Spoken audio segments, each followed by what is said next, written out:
Today we're going to talk about classical Greece.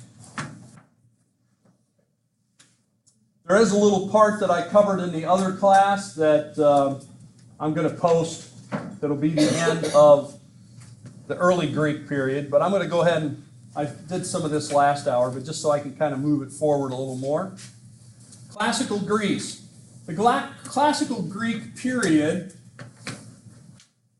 can be divided into 3 stages and 2 wars. So 2 of those stages are wars, and then there's a peace in between. So the first war is the Persian War. Where is Persia located? Anybody know? Iran. What's that? Modern day Iran. Modern day Iran, yes. And this is all recorded by Herodotus. Herodotus used to be called the father of history because he wrote the Persian Wars in a style that's very different than other writing up to this point. And so we know an awful lot about the Persian Wars because he wrote a pretty hefty volume on it, and you can still read. Then after the Persian Wars, we have a peace time. This peacetime will end up being dominated by Pericles, an Athenian, and many would call this the golden age of ancient Greece. And then we have the Peloponnesian War. Peloponnesian War. And what is the Peloponnesian War? Who is fighting whom? Athens and Sparta. Athens and Sparta? Greek against Greek. Yeah, because it's more than just Athens and Sparta, but yes, it is a Greek civil war, you might call it. A Greek civil war. Thucydides will write about this, so we know an awful lot about this as well. These are contemporaneous writings about these 2 wars. All right, so let's take a look at each now in a little more detail. Herodotus will tell us how the war gets started, that is the Persian War. He tells us that Cyrus captures Ionia. Cyrus is the Persian emperor. He captures Ionia in 546 BC.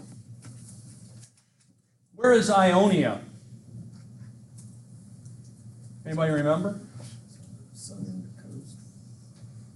It is a coast. South of Turkey. It would be the west part of Turkey.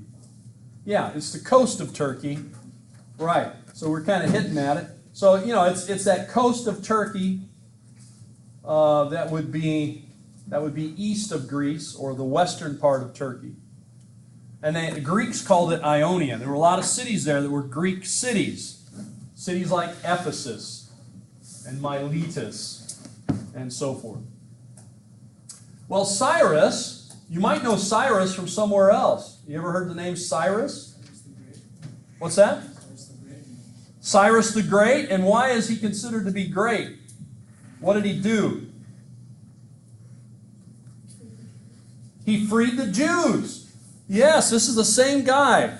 You remember the Jews were held captive by Nebuchadnezzar, took them to Babylon, right? And then there's Belshazzar and so forth. We can't go through all of it, but when the Persians come and take over the city of Babylon, it's Cyrus that does that. And he tells the Jews, look, you can stay here if you want, but you're free to go. And so many of them, not all of them, but several of them went back to Palestine. They went back to Jerusalem. They went back and reestablished themselves at home. Because of that, I try to get people to name everybody after these names. Cyrus is the one name I don't have to encourage because a lot of people name their children, their sons, Cyrus. The Jews have been doing that for generations because they see Cyrus as a hero. Cyrus is someone who freed the Jews from captivity in Babylon. All right, it's the same guy, though, who comes over here now to Turkey and who takes over this area along the coast, which is called Ionia, and this becomes then the the bone of contention. The Greeks don't like that. But still, the Persian War hasn't started. This is what's going to lead to the Persian War. The Persians take over Ionia, the Greek cities. Now, that's in 546. The Persians were actually pretty tolerant rulers. They would leave people in place. That is, local rulers would be left in place as long as they did a good job. There wasn't any rebellions. They paid the taxes and all that kind of stuff. So if you were the ruler before the Persians showed up, you could remain the ruler afterwards, as long as you were loyal to the Persians. But eventually, after about 50 years of this, down in 499, those Ionian cities, even though they'd had pretty lenient rule, they saw their opportunity to rebel when Cyrus dies and there's a new leader coming to power. This is often when we see things happen, when one leader is replaced by another. And in this case, in 499, it's Darius who will become the leader of the Persians. Darius has a lot of other things to do at that point in 499 because there are other people rebelling. He had to establish himself and so forth. But by 494, he sends troops to Ionia to put down this rebellion, which has been going on about 4 or 5 years.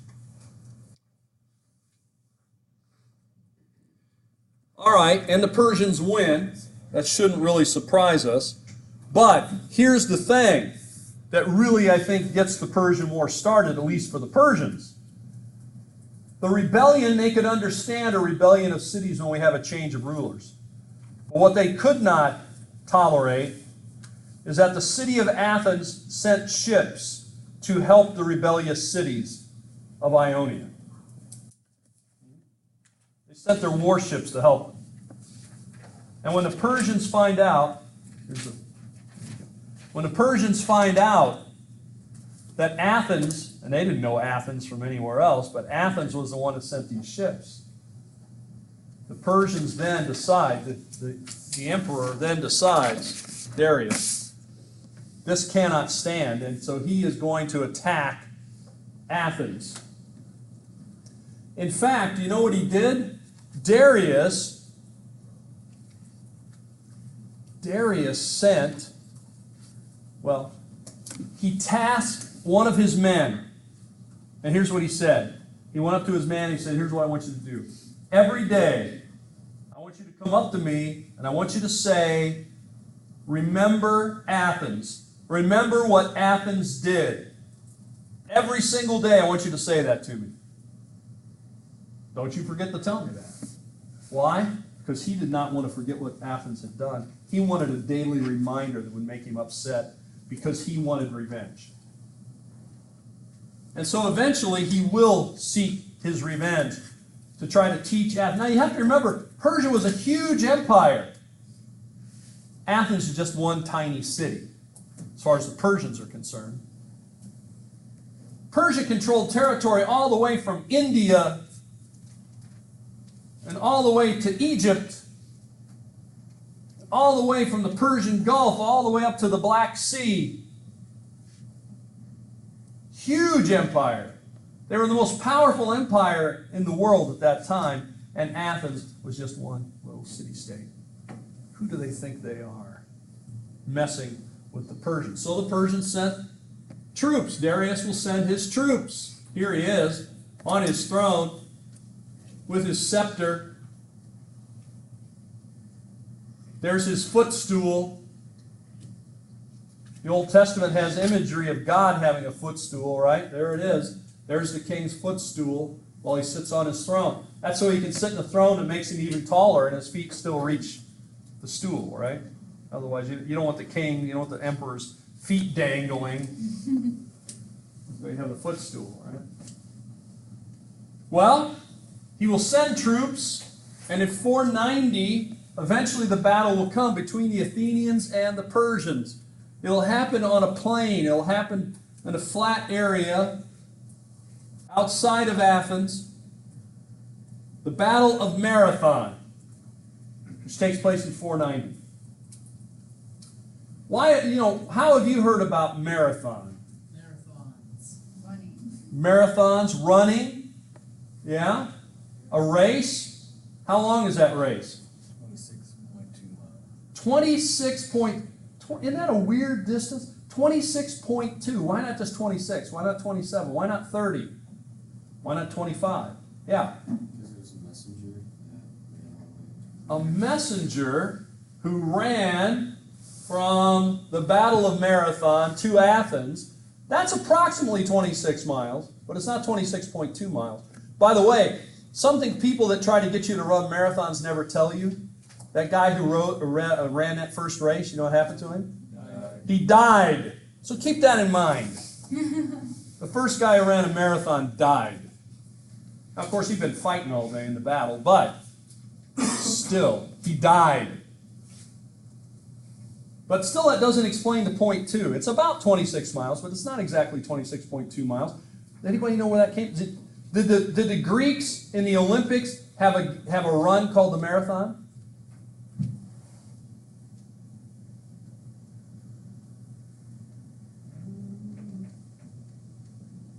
They had a lot of races. They did a lot of running. Did they have a marathon? No, the Greeks weren't that dumb. They weren't going to make somebody run that far.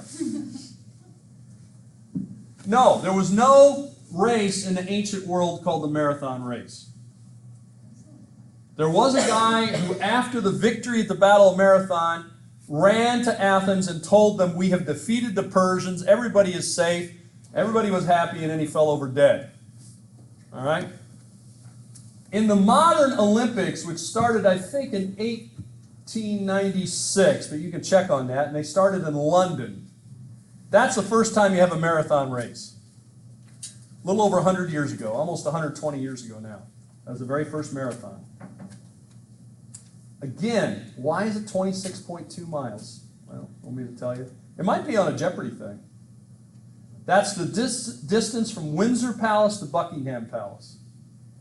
It's 26.2 miles, which approximate the approximate 26 miles from Athens to the plain of Marathon. But the reason it's exactly 26.2 is it's the distance between those two palaces. One in the city of Windsor, one in London. The very first people that ran that race ran it between those two palaces. And that set the distance. And now, everyone since goes 26.2 miles, even if they don't know why. Well, that just explains a lot of things. We do a lot of things that we don't know why. We just do it because that's what you do. We just do it because that's the way we've always done it. And this is why, though. This is really why. Well, who won the battle? The Athenians won. But look, they were outnumbered 3-1. 10,000 Athenians, approximately, versus 30,000 Persians. But they defeated them. Now again, this is a rather modest army, 30,000. The Persians could have sent a lot larger one, and they will. The Athenians actually said, a very precise number in Herodotus, that they lost 192 men. 192 soldiers died. Athenian soldiers died fighting the Persians, and that they defeated the Persians, and that the Persians left. That is an amazing victory. But true. According to Herodotus. If you go to the plain of Marathon today, they have a battlefield memorial kind of thing there with an information sign and all that sort of thing. And you will see a mound of dirt there, an earthen hill. Inside of that hill, we are told, 192 are buried right there on the battleground. And it's still there today. Well, at least it was a few years ago, last time I was there. I don't think anybody would bulldoze that one down. And we talked about the marathon race and the Persians leave. So there we go. We might call that, we might say the thing that prompted the war was the Persians taking Ionia. The thing that begins the war is the Battle of Darius at the Battle of Marathon. But guess what? The war is not over. The Persians left, but they're coming back. And they're even more upset now because now they really look bad. Yes? How many Persians died? Well, that we don't have an accurate number, but thousands, they said. How did that? Oh, Well, you'll have to read Herodotus. He'll tell you all about it. Well, just to give you an idea how big Persia is, the Persians control all the way to the Indus River Valley. So today that would be Pakistan, parts of India, all the way up past Afghanistan, all the way up into the steppes of Russia up here, right? And all of Iran, all of Iraq, Egypt, all of Egypt, all of Syria, Palestine, Turkey, even Macedonia. They controlled all of this. This is the Persian Empire. And what is Athens? A little dot right there. It's part of the reason why the Persians didn't like this. Part of the reason they didn't like it is this is just one city and we can't beat them. If the word gets out, we're going to have to go fighting everybody. You don't want that. If you're the school bully, you don't want every single person challenging you. It gets tiring. It's better if everybody's afraid of you and doesn't want to fight you because they heard you beat up the other guy. Right? Yeah. Well, those of you who are bullies know what I'm talking about. Well, here's the next ruler. I think an excellent name. Xerxes.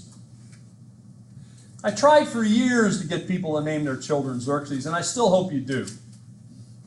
I hope someday I get a message from you and a picture of a little baby Xerxes. I'll be very happy to receive it. I'd love to meet little baby Xerxes someday. But since I have so far not convinced anyone to do that, I had to name my dog Xerxes. Some of you met him at the pizza party. So I call him Xerxes. I say Xerxes all the time now because I have a dog named Xerxes. But Xerxes in 486 assembles a huge army. By the way, Xerxes is also mentioned in the Bible. In what context? Esther's husband, exactly. I would say give yourself a gold star. I don't have any, but if you have one, give yourself one. Put it on your note paper. Yes, Esther's husband. You remember they had a beauty contest there, the Miss Persia, I call it the Miss Persia contest. He was looking for a new wife, and he said, I want the most beautiful woman in all of Persia. Esther wins, right? That's the same guy. That's the same guy as this, okay? So we don't have time to talk about all those stories right now, but we want to talk about this part of his story. Xerxes now, when he comes to power in 486, he assembles a huge army. According to Herodotus, 2 million soldiers. Now, most people do not believe it was actually 2 million soldiers. I mean, that is just a fantastical number.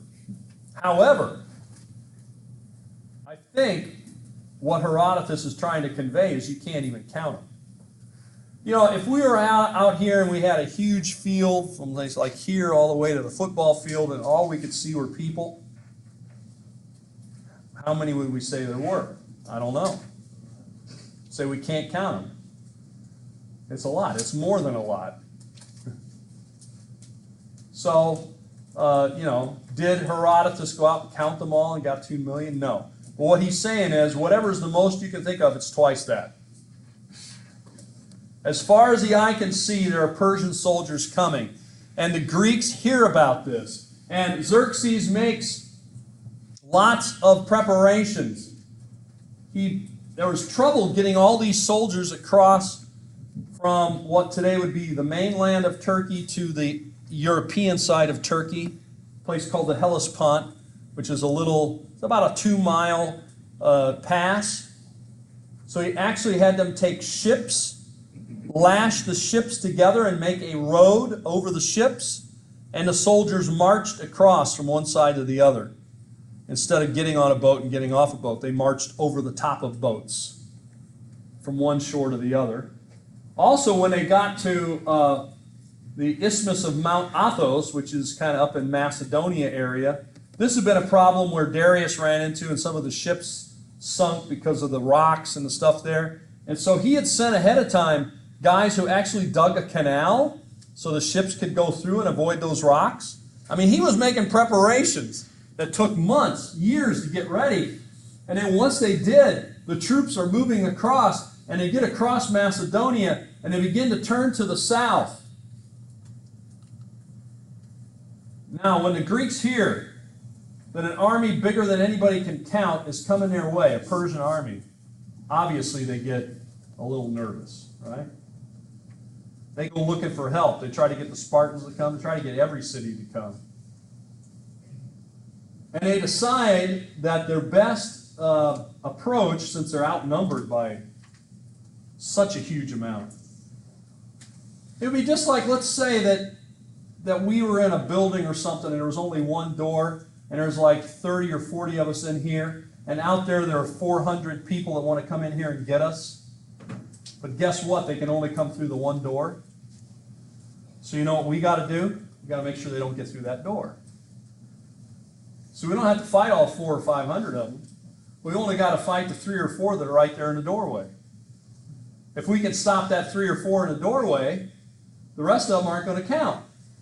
This is basically the idea the Greeks had. If we can find a place where the Persians are going to have to go through a very narrow area, and we can stop them there, hold them there, we don't have to fight however many there are, 1 million or whatever. We only got to fight the 50 that are right here in front of us. So that's what they decided to do. They found the place. They knew the place. The place was called Thermopylae. Thermopylae was a place where you've got the water on one side, you've got mountains on the other side, and you've got the ocean on this side, the Aegean. The Aegean Sea here, the mountains here, and all those Persians are going to have to come down through this narrow area to come on south to get to Athens. And so the Greeks set up in that area. The Spartans were there, but there's more than Spartans. There were other cities that sent warriors as well, and they set up there along with this 300 Spartans, which become the most famous group. And they say, okay, we're going to hold the Persians here. Now, did anybody really think that, like 1,800 Greeks are going to hold off 1 million or, hundreds of thousands of Persians forever? No, they probably didn't. But we can slow them down. And if we slow them down, that gives the other Greeks a chance to get ready. Well, anyway, that's what they did. And Xerxes was there. And he sees, 700 or 800 Greeks. He thinks, this is nothing. So he says, okay, go down there and kill those guys off so we can keep going. So he sends his troops in, his regular troops. They go in.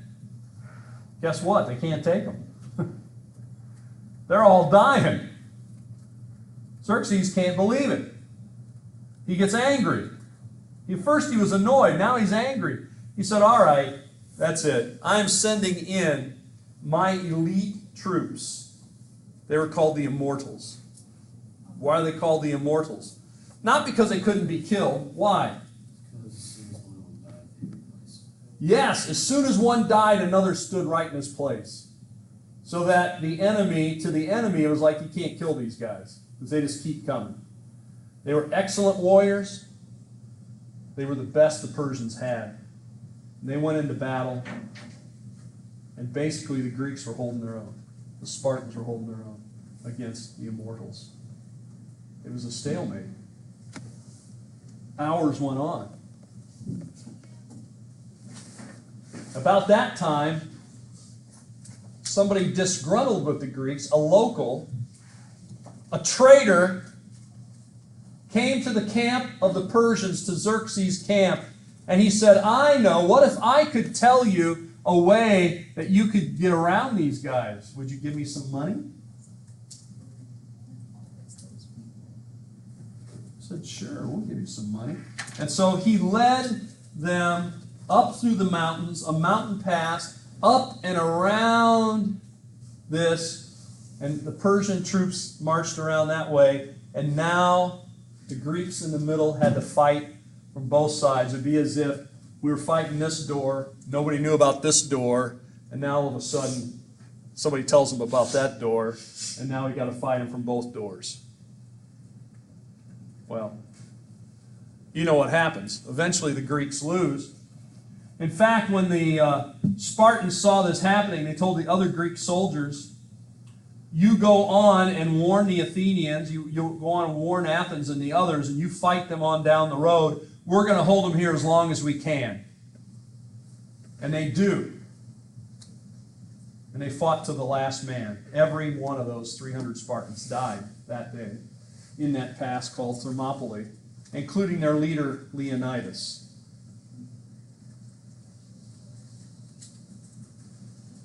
Well, Athens is evacuated. It gives Athens enough time to be evacuated, and it is. And so by the time the Persians get to Athens, which is going to take them a while, there's nobody there to kill. That makes them real mad. We marched all this way to kill these Athenians, and there's not an Athenian here. So they torched the city. They burned it to the ground in anger and in revenge. And you know, with that kind of huge army, whatever the numbers were, it was very, very large, and they needed supplies, and the supplies were being brought in by ship. The ships were going down along the Greek coast. They had warships and supply ships. And so the Greeks knew that the ships would be coming to help the Persian soldiers, so they decided we're going to engage their naval forces in the Bay of Salamis, because the Bay of Salamis also is a narrow place. There's an island, and there's the mainland, and the ships are going to have to go between the island and the mainland to get to the harbor in Athens. And so the Greeks set up their defense there. Yes? Oh. And so we see that what the Greeks did is they actually did a kind of formation where they backed their ships in. Remember, the way the ships would fight here, they didn't have gunpowder, they didn't have torpedoes. What they had is the ship itself was the weapon. The ship was reinforced on the front, the prow, and then they would actually get going very fast. They'd ram it into the side of the other ship and try to make a hole in it and then back out of it. They had 3 banks of oars. They were called a trireme. And they would go really fast, ram into it, then back out of it. So what the Greeks did is they set up a formation where they had about 5 ships that they would back in next to each other. So that way the Persians would have a hard time hitting them broadside, and they could go out and hit them and come back. They used this kind of formation and the narrowness. And basically the Persian navy, which by the way was a hired navy because the Persians didn't really have much of a navy. They hired others, and they were defeated. And once they were defeated, then the rest of the navy decided, some of them were going to leave. And Xerxes, by the way, who's up on the hilltop, according to Herodotus, sees what's going on, and he decides to go back to Persia, and he left it to his generals to finish the battle.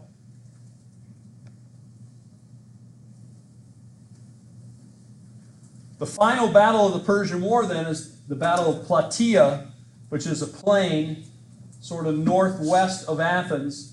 And so here, the Greeks actually defeat the Persians in a land battle in an open area. And that was the end of the war. The Persians defeated by the Greeks. Wow. It's an amazing, amazing thing all the way through. That's an amazing battle and amazing war. And it's all recorded by Herodotus, so you can read all about it if you have questions that you want to know more answers to, because it's a pretty hefty volume. I just gave you a little thumbnail sketch of it, right? But he tells you a lot more. All right, let's move on. The Persians leave. Hip, hip, hooray! If we're on the Greek side, I assume you're not on the Persian side. If you're on the Persian side, you're not happy. If you're on the Greek side, you're very happy. By the way, here where those battles take place, here's the Battle of Marathon at 490, where the guy had to run from here to here, approximately 26 miles. and then he dies. Then the later battle of the Persians were coming down this way, and they had to go between the sea and the mountains here, the Battle of Thermopylae in 480. That's 10 years later. And then they continue their march on down to take the city of Athens. Meanwhile, their ships are coming around like this, and coming up to Athens this way. So the Battle of Thermopylae, of course, the Greeks are defeated, but they're stalled. They stall the Persians. By the time they get to Athens, it's evacuated. They burn the city. Their supplies are coming in this way to Athens. This is a great naval battle, great naval victory for the Greeks, for the Athenians. This is when Xerxes and others leave. And eventually out here, the Battle of Plataea, the Persians are defeated in 479. Okay? The Peace of Callias then comes. This is the peace between the Persians and the Greeks. They agree to a peace treaty. Basically, it's the Persians who agree to stay out of the Aegean if the Greeks promise not to mess with Persian territory, not to start rebellion, send their ships, and that sort of thing.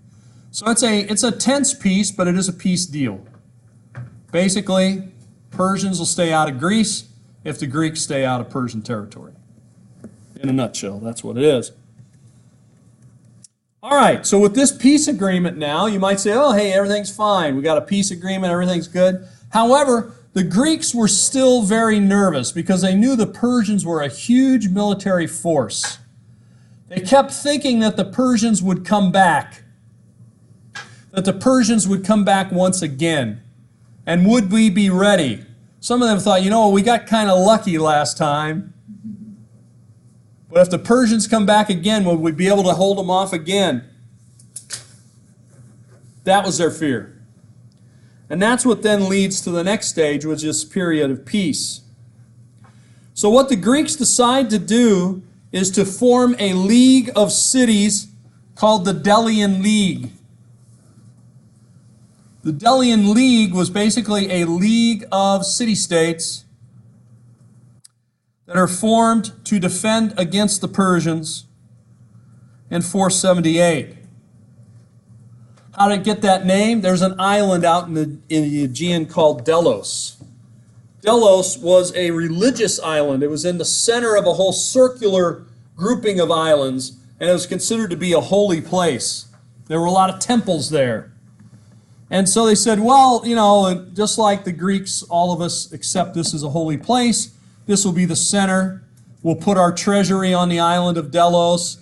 And it's sort of like, you know, so nobody's really in charge. Delos was kind of a, you know, it didn't have any cities there. It was just a place of religious activity. But in practicality, the power behind this is Athens. Athens gets this going. Athens suggests the island of Delos. At first, people joined voluntarily. But later on, it became clear that you couldn't back out of this agreement. Once you had joined, for example, one of the city-states, which was on an island, didn't pay its annual treasury, didn't pay its annual dues to the league, Athens sent its warships to collect it. So it became pretty clear to people to say, you know what, we can't voluntarily leave this group. And so it actually becomes a way for Athens to create an empire or control the other Greek cities. It began because of their fear of the Persians, and then, of course, it made Athens very, very powerful. And in 454 BC, Athens says, you know what, it's not really safe to have all that money out there on the island of Delos. We really ought to move it here to Athens where we can keep an eye on it, keep it safe for all of us. And so the treasury of the Delian League was moved to Athens in 454. Of course it was. Now, it's this period then where Athens is rebuilt. Remember, it was burned to the ground, and it gets rebuilt. And since it's a time of prosperity for Athens, it's rebuilt in a very elaborate way. This is when the Parthenon and all the other things on the Acropolis are built. Athens becomes a center of learning with great philosophers, great artists, great architects, great musicians. They all live in Athens. This is sometimes called the golden age of the Greeks, or of Athens. So here are these circle of islands. There's Delos. Do you see it? And over there is Athens. And so this was a religious center, but eventually they moved the treasury over here. Okay? Just to give you an idea as to where Delos is. It's still a religious island today. If you go to visit it, there are no cities on the island. I've been to visit it. But you have the ruins of the temple. It's kind of like a national park, I guess we'd call it today. Well, the great leader of this time then is Pericles. Perhaps you've seen this statue or picture of this statue or bust of him. Pericles, the great leader. If you read Greek, you can see his name right there, Pericles. He was the great leader of Athens at this time, 461 to 429. He establishes an assembly of 500. Of course, he has to rebuild the city. He's going to rebuild it with marble and beautiful buildings and beautiful temples. And how's he going to build it? Where's the labor coming from? He's going to take the soldiers and the sailors who were veterans of the Persian War. You know, they were kind of getting food and stuff while they were in the army. Now they need a job. All right, I'll give you a job. You're going to help us rebuild the city. So he employs those veterans to rebuild the city, build the roads, build the buildings, all that kind of stuff. And he decides, he will say, that Athens needed a double wall to protect it. So he's going to build not one wall around Athens, but two, and that wall is going to extend all the way down to the harbor of Piraeus, which is several miles. How does he justify this huge expenditure? He goes to the oracle at Delphi. Delphi is a city further out. It has this oracle. It's supposed to be how the gods communicate to you. And they had priestesses there, had women. And there were different women at different times, but then you would go and ask them a question, they would kind of go into a trance, and they would give you an answer. And they said, you need a double wall. It'd be a wall of wood. He's also going to interpret that to mean we need a lot of warships. So he's going to build a double wall, and he's going to build a lot of warships. And he's going to rebuild the city in a beautiful way. So this would be the height of, when people talk about classical Greek culture, classical Greek art and architecture and statues, is talking about Athens, and they're talking about this period right here, about 460, 450 BC. That is the height of all of this, all the stuff that's going on. Okay? All right. Now, because of this, we're going to see that a lot of the other Greek cities get upset. What are they upset about? They're upset about the idea that Athens is running the show. Remember, we're Greek city-states. We're independent. We don't want the Persians telling us what to do, but guess what? We don't want the Athenians telling us what to do either. So this starts to build resistance against Athens and Pericles. We can read about this war in Thucydides, who writes all about it. And we have this battle that mostly we describe as a battle between Athens and Sparta, but it's really more than just those two cities. It's the Athenian Empire versus a league of cities, the Peloponnesian League versus the Delian League of cities. By the way, this is the way a Greek soldier would look, hoplite.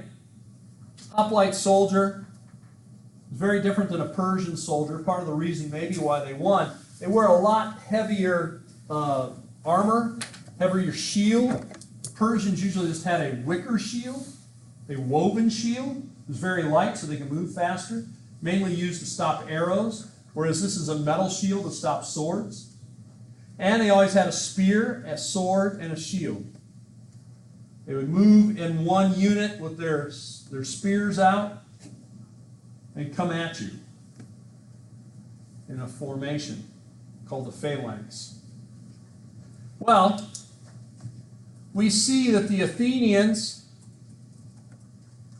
centered in Athens, and has the other cities backing him. Sparta was a leader in the Peloponnese, along with a lot of help from Corinth, which is a powerful city in the Peloponnese. And I suppose to simplify it, but I think still accurate, Athens relied upon its navy while Sparta relied upon its army. As you know, the Spartans were great soldiers, foot soldiers, but the Athenians were not really matched when it came to their naval power. And so basically, the Athenian navy would attack, they would tend to win, but then when they had to get on land to fight, then basically the Spartans would win. If the Spartans attacked the Athenians, they would retreat to their harbor and get behind their double walls. And so the war kept going for a long time. It's kind of a stalemate because they couldn't really overpower each other. Okay, does that make sense? So here's a formation of hoplite soldiers. Notice what they would do. They would hold their spears out like this. They would get in ranks like this, and then they would move as a unit. A unit of hoplite soldiers called a phalanx. And if you had, let's say, I don't know, let's say that's 10 across, 12 across, 12 deep, 144 of these guys with their stuff coming at you, that's probably going to get your attention. They got their spears out, got their hands on their shields, they're ready to use their swords as well. And they're moving, it's much like a tank. They don't have tanks, of course, but this is the way they would break up the ranks. Well, here we see the allies of Athens and the allies of the Delian League. Okay, so basically you got Athens, you got a lot of this area are in the Delian League. This is the Peloponnesian League. Also Macedonia kind of joins that, Thessaly. And they're fighting one another. A lot of the fighting takes place in this area here. All right, let's take a look at the war. First phase of the war, 431 to 421. Sparta attacks. Athens hides behind their walls. Athens attacks with ships. Sparta retreats. Now, here is a drawing of one of the kind of ships they would use. They were called a trireme. A trireme because they had 3 banks of oars on 3 levels. And you can see I made a very elaborate drawing for you with my excellent artistic ability. I gave you a cross-section of a Greek trireme. These are people, by the way. And notice that the oars are of different lengths. So they would sit in 3 banks and they would have them sticking out like this. The key, of course, would be for all these guys to row at the same way, at the same time. Because if you wanted to turn, one side had to row and the other side would either have to row backwards or not row. So you know what I'm saying? If you need to get up to speed, they'd have to all row together. They go in a straight line. You get the idea. They do have a sail they can put up, but when they're in battle, they use their oars. And they ram. They would ram this end of the ship, which was highly fortified, into another ship. Well, one of the things that's going to hurt Athens, although it doesn't defeat them, but it will weaken them, is a plague hits Athens. 430 to 429. This plague wiped out about 1/3 of the population of Athens. 1/3 of the population was killed in a plague. Was this like the plague of medieval times? Well, some people say it might have been, but we don't know for sure. But it does, and remember they were hiding in there and they had the walls. And it was at this time that their great leader Pericles dies in 429 during the plague of Athens. But Athens did not surrender. But Athens does agree to a truce, a kind of stalemate, right? We won't attack each other for a while. It's not really a peace agreement. It's just an agreement to stop fighting for a while, a truce. You had this probably with your siblings when you're fighting over something in the living room with your weapons of choice, and then you say, okay, truce, truce, so that you could go get, something to eat. Then when you got done eating, you came back and fight again. All right. Eventually, this will lead to 8 years later, a peace. The truce will actually be formalized in 421 in what's called the Peace of Nicetus. And so the Persian War is over. Great. Wonderful. Now, it doesn't end here, unfortunately, for a lot of people, because a peace treaty can be broken, and it is. By the way, here is a reconstructed trireme. This was reconstructed for the Olympics that were held in Athens in 1996, I think on the 100th anniversary of the modern Olympics. They brought it to Athens. Anyway, somewhere around that time, about 20 years ago. And so the Greeks decided to build a trireme, and they actually trained people. People trained to row it. It's still on display. The ship is still on display. It was like a year ago. I saw it. I've seen it a couple times. It's on display. You can take a little tour, pay money to go in and see it. Of course, it's getting kind of worn now. But they have put a little roof over it. But you can see the size of it. It was a good-sized ship. So, these are all people on there.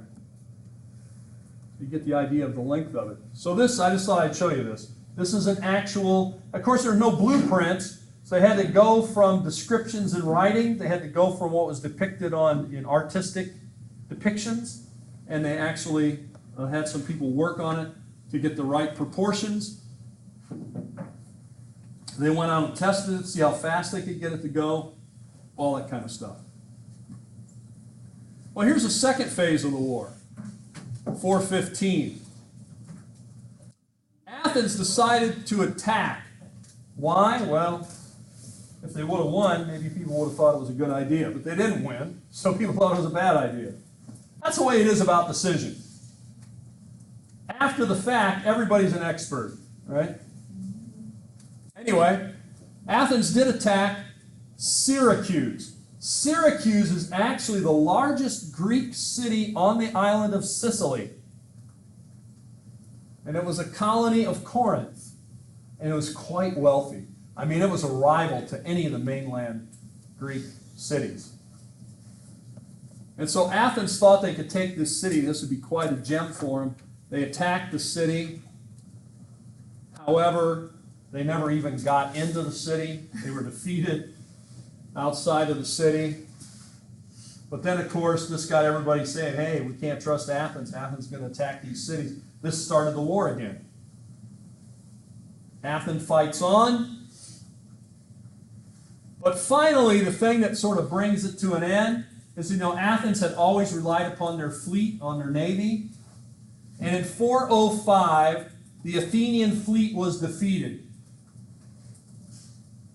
And that's when the Athenians decide to give up. And they do. The Athenians are defeated then. Their fleet in 405. And the whole thing ends in 404. And we'll see that Athens diminishes greatly in its power. In fact, by this time, the city of Thebes will come to power. And we'll see if we get to that at the end. Now, I want to talk a little bit about Greek culture now of this time period. We've already mentioned the histories, right? So I just want to put that up here so we know. Just a reminder. Herodotus, and by the way, I know all of you are great fans of history. we do have a history club on campus, which has the great name of Herodotus Society.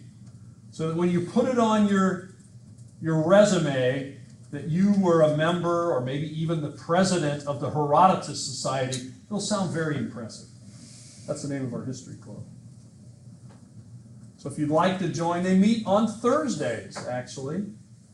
I don't know if they're meeting today or next week, but they will be meeting at like 5 o'clock somewhere up here on this floor. No, in the other building, A204, I think is what it is. I'll have to get it to you. If you're interested, let me know. Herodotus then writes the history of the Persian Wars. Thucydides writes the history of the Peloponnesian Wars. We've already talked about that. Notice these guys are contemporary, that is, their lives overlap. However, Herodotus is 24 years older than Thucydides. You get that? By the way, our word history even comes from the Greek. It means historia. Historia means in Greek research. Research. Okay. Everybody get that? Well, you can come back to the video if you missed something. Well, we've already covered that. Let's go to drama. I know we have a lot of drama kings and drama queens in here, because I've heard you talking. I can't believe he did that. No, neither can I. All right. Drama. So, drama is also centered in Athens. In fact, this theater is the theater of Dionysus, or some people call him Dionysius. The theater of Dionysus actually had a temple nearby to Dionysus. Anybody know Dionysus was a god? What kind of god was he? A Greek god of what? Wine. Wine! Everybody knew that one pretty fast. All right. I'll make a note of that. Yes, the god of wine and revelry. You probably don't use the word revelry much, do you? I suppose our verb would be partying. I'm so old, I remember when party was a noun. Now people say, let's party. It's a verb. It's not a noun. Nobody goes to a party much, but they do like to party. Well, anyway. That's what he is. He's the god of wine and revelry. But he's also the god of inspiration. He would inspire people to be creative and create all kinds of things. And you know, the Greeks love to compete, and they love to have contests. Not only the athletic ones. We always hear about, you know, the foot races and all that kind of stuff. But all the Olympic Games, all the various Panhellenic Games, had with them contests for music and art and other things like that. And so every year there was a big contest to see basically the best plays, the best dramas of the year, so to speak. They would be held here and performed here at the Theater of Dionysus in Athens. And he was thought to inspire people to come up with their ideas. The Greeks had two kinds of plays. One was called the tragedy.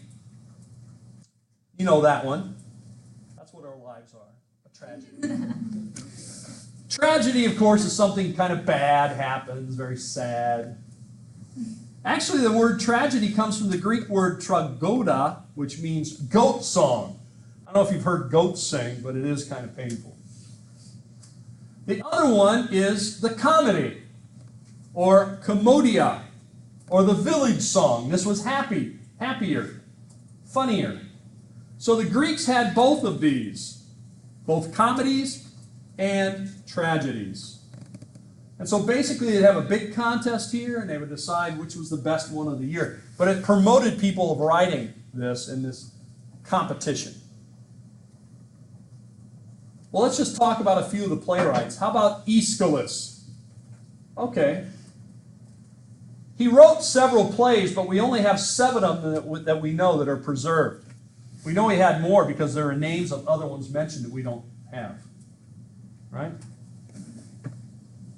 The most famous of his is called the Orestia trilogy. Do you think that we invented like the trilogy of films and trilogy of books? No. Greeks were doing that a long time ago. So it'd be 3 stories that were all connected that would be in 3 separate plays. Okay? So you have to come see all 3 of them to get the whole story. Yeah, so I know that's what you guys do. I mean, it's all Hollywood does now are sequels, it seems like. You just have this, and then this is after that, this is after that, this is after that. I don't know. Let's get something new. That's just me. Well, the first play is Agamemnon. Remember we talked about Agamemnon last time. Do you remember that? Who is Agamemnon? Mycenaean king. Yeah, he was a king of Mycenae. This is what tells the story about how he dies. When he comes home, his wife, Clytemnestra, she had missed him a lot in that 10 years. Well, she was really mad at him because before he left, according to this story, he had sacrificed their daughter to the gods so that they would win. Her name was Iphigenia. What a name for a daughter? How about Iphigenia? Well, there you go. Clytemnestra. She was kind of a mean, diabolical lady. You may not want to name somebody that. And so she had a boyfriend, and she dispatched her husband when he got home with the help of her boyfriend. Just to make it, I'm trying to clean it up, this is a family show. But that's what happened, okay? So now, they had a son. His name was Orestes, and that's where we get the Orestia trilogy. Orestes finds out that his mother had killed his father. And so that makes him kind of mad at his mother. And so he kills his mother. So, first the wife kills the husband, then the son kills the mother. Wait, didn't he kill his daughter too? Well, that had happened before, I mean, he kills. Yeah, the daughter's dead. The daughter's dead. The husband's dead. The wife's dead. And now you got Orestes as the only one left. Is this a comedy or a tragedy? Well, this is a tragedy. Okay. You're not supposed to laugh at all these people dying. It's normally about the ending. Well, then Orestes, in the third play, is pursued by the Furies. The Furies were women, or the personification of anger and fury, that is female.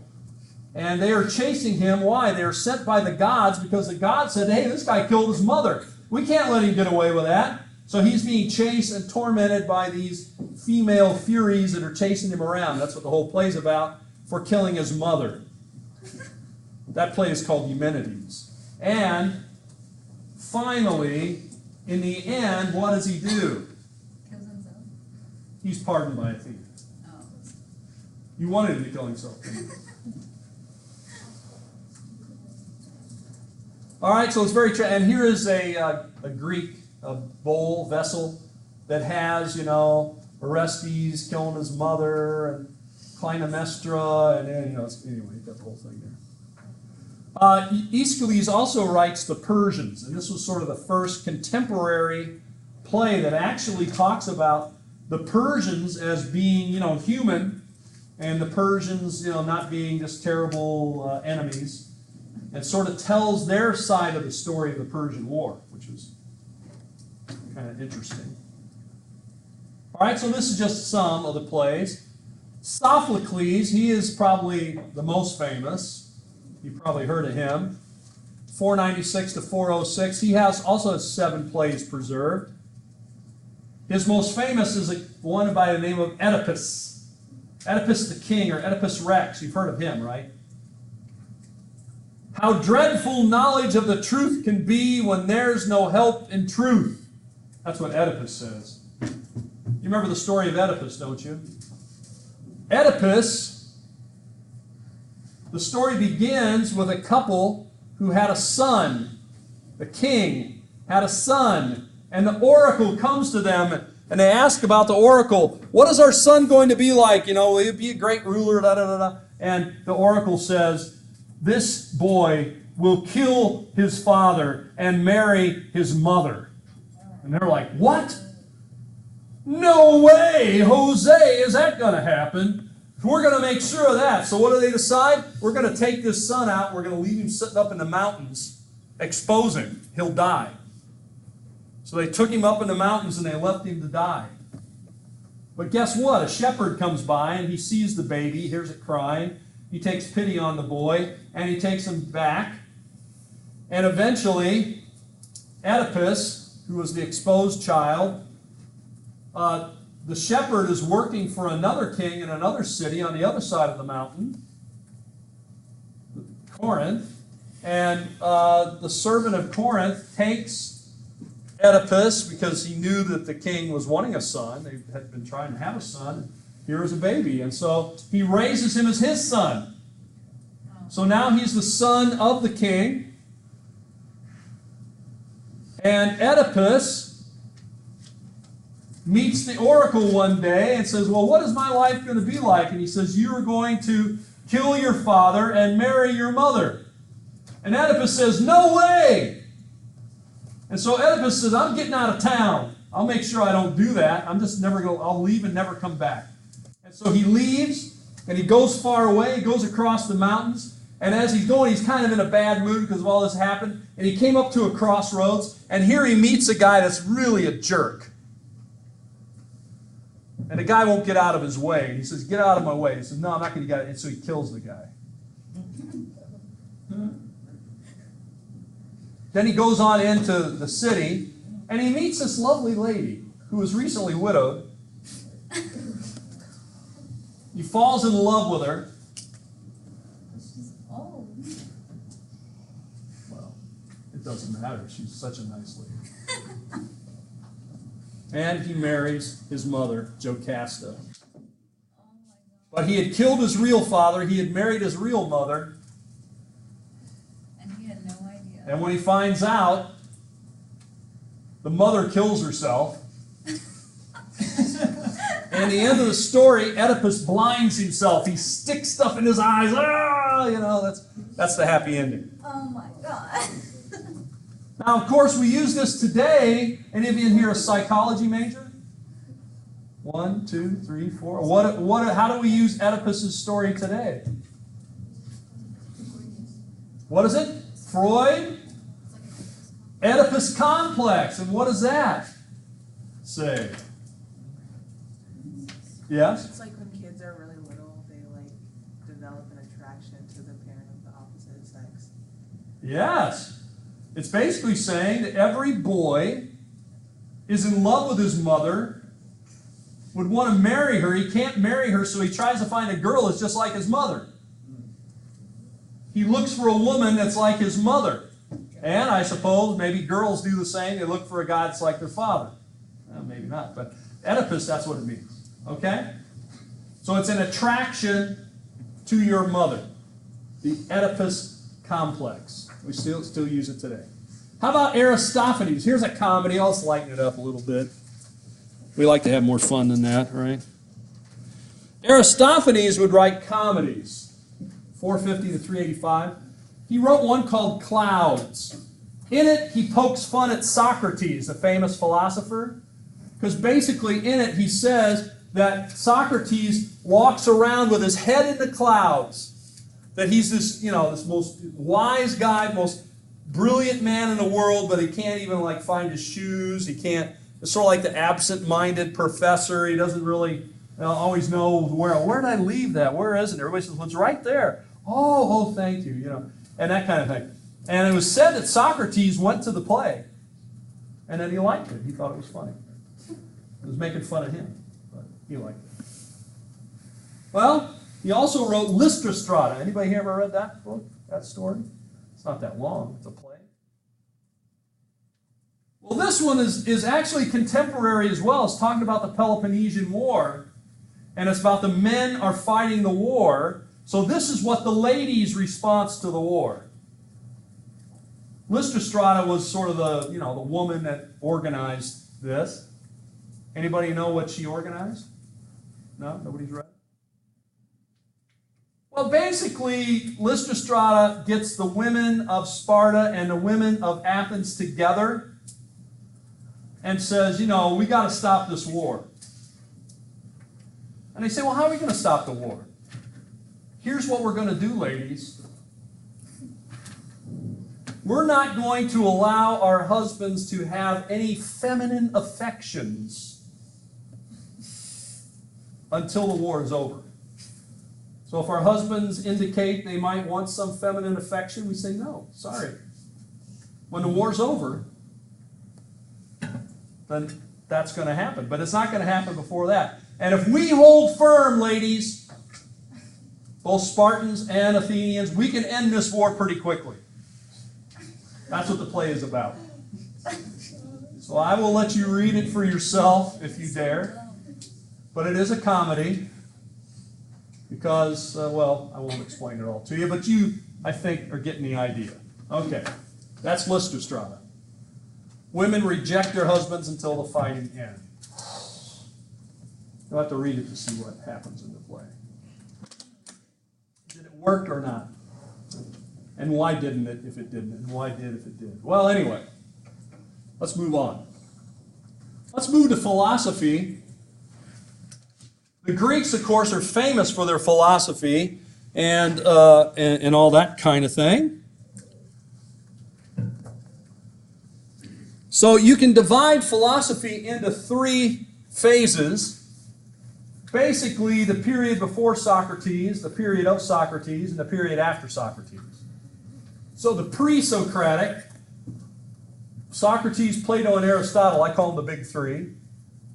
And then Hellenistic philosophy in the 3rd century, post-Socrates. By the way, this is a famous painting called the School of Philosophy, the School of Athens. You can see it in the Vatican Museum. And this is Socrates and Plato, his most famous follower, disciple. Right? And then, of course, Aristotle will be the student. Plato is the student of Socrates. Aristotle is the student of Plato. And there's a famous Greek ruler who's the student of Aristotle. Anybody know? Alexander the Great. Give yourself a gold sticker. That's all I can offer. I don't even have the gold stickers. All right, let's move on. Pre-Socratic. The pre-Socratic was very much in line with the nature of the universe. They wanted to figure out the nature of the universe. What was the universe not only made up of, but what were the basic principles of the universe? So we have philosophers like Thales, Heraclitus, Anaxagoras. These philosophers were trying to boil everything down to one basic principle. What could it be? Could it be water, fire, and the earth? Or maybe it's earth, wind, and fire. Oh, that's a band. You heard of them? Oh, okay. Pretty good stuff. But it's old now. I didn't know you guys would hear of that. But yes, the basic principle. Someone would say, well, it's fire. You know, fire can change things from a solid, and then it disappears, you know, and it produces heat and produces light. Perhaps the basic element, the secret of it is fire. Others would say it's water. Others would say it's the earth. Democritus said that the whole universe was made up of tiny little particles he called atoms. And these atoms could not be divided. Because atom, by the name of it means indivisible.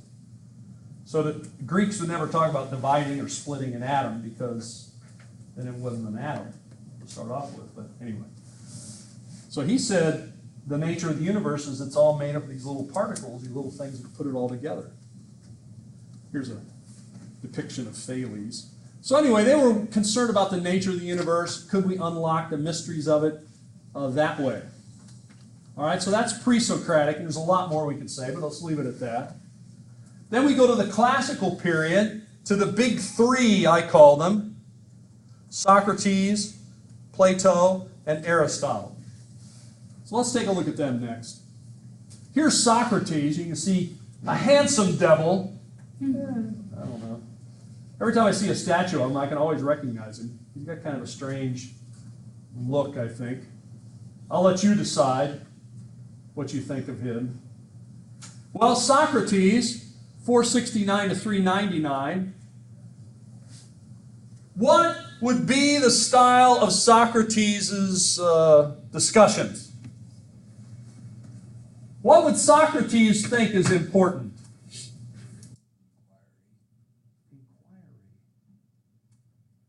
Socrates asked a lot of questions. He wouldn't like my class much because I talk too much. I should just be asking you questions.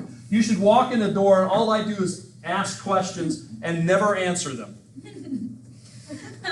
Never answer them. I just ask you a question, and then when you get that, I ask you another question, and you discuss that, and then I ask you another question.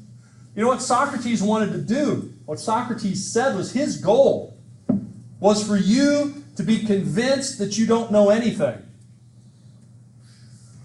Because here's the thing. I've been teaching, this kind of stuff for quite a while, and every year I meet people that already have all the answers. Every year. And guess what? If you already know everything, I can't teach you anything because you already know it. That's basically what Socrates is saying. Until you accept that you don't know something, you'll never learn anything. So he would just begin to question somebody and question them until basically he was humiliating them into saying they didn't know. Then once they admitted that, he'd say, okay, now you're ready to start learning. Now that doesn't make you too many friends. That's why I don't do it. Because, I would get really bad reviews from students and they'd probably get rid of me because they'd say, well, that guy is just a jerk. He's always making people upset and they're crying and stuff. But when you're crying, then I know you're learning. Anyway, that's what he'd do. He would just question people. Question. He was concerned not with the nature of the universe, but with human beings and with how they lived and how they ought to live.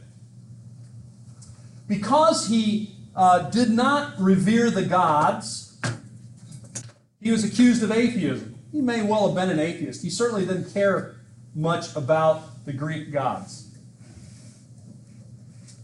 So that didn't make him any friends. His style didn't make him any friends. His beliefs didn't make him any friends. He was also said he was corrupting youth, giving them strange ideas. So finally they put him on trial. Socrates is put on trial. He is found guilty of corrupting the youth and atheism, and he's given a choice. You either leave Athens and never come back, I think he was probably in his 70s at this time, or you drink this poison drink, the hemlock. This will be your execution. So some people say Socrates committed suicide. I don't know. If somebody forces me to drink something that's poison, I don't know if that's really suicide, but at any rate, that's what he chooses. But guess what he does? Kind of like what I do. He just kept talking. He drank the stuff, but he just kept talking until he died right in front of everybody talking. Socrates did not write anything down. We only know of Socrates from his students, especially Plato and also Xenophon, who will record his works. Plato especially writes about him in his Apology, and his apology is the Greek sense of the word apology, means a defense. He's defending Socrates, and he gives him a defense. Okay? So then Plato. Here's the question. Some people say, well, we don't know much about Socrates except what Plato tells us. And then some people even say, well, maybe Plato just created Socrates. Socrates never existed. Well, I don't know if I buy that. But anyway, he starts an academy of philosophy in Athens in 387. He defines true knowledge as virtue, much like Socrates. He writes a work called the Apology, we said, but he also writes a work called the Republic.